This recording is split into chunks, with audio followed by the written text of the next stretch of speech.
Burnley are set to face off against Leeds United tonight, and I'll be honest, it's one of those really, really spooky matches. In this video, I'll talk through Leeds United's team news, what I expect the lineup to be, how exactly Burnley play, and some predictions that I'm making based on that, including how Leeds need to play. But first, subscribe.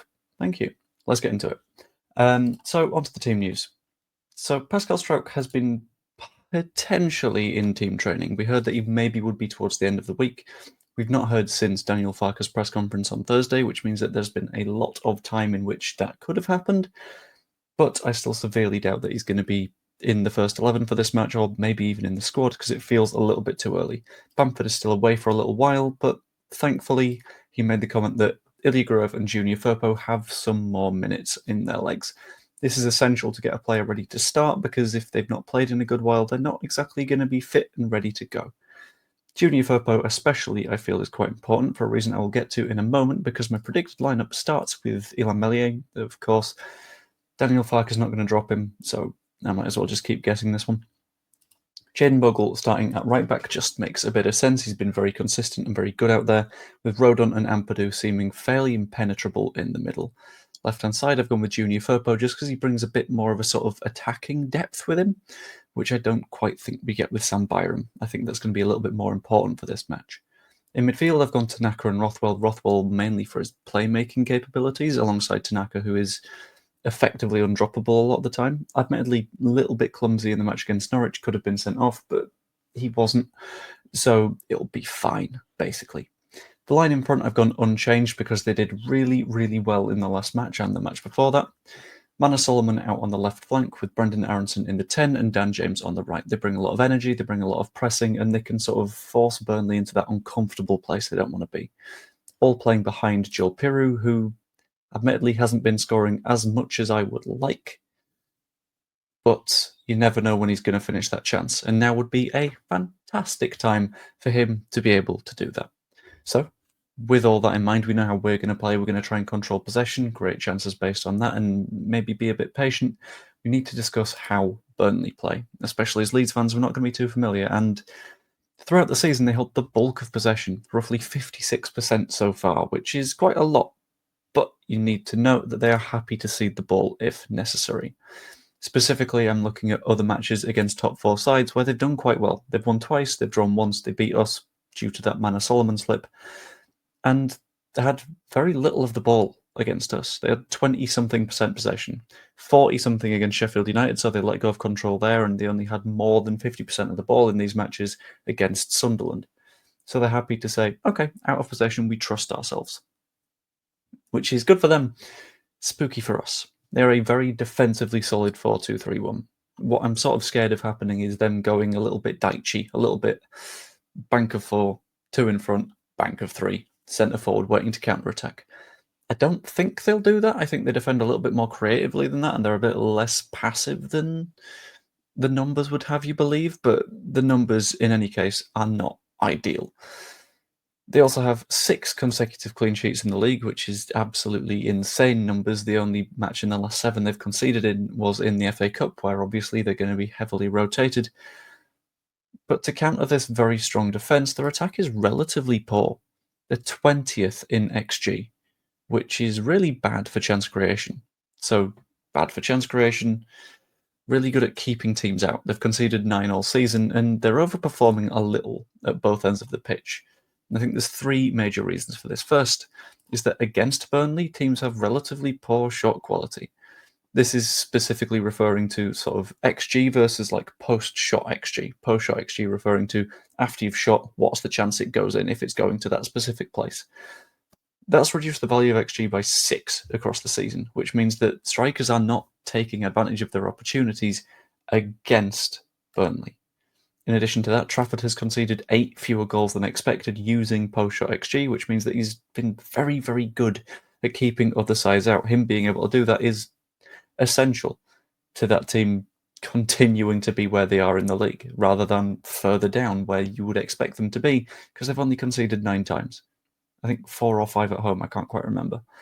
And in addition to that, they've scored 6 more than the data suggests that they should.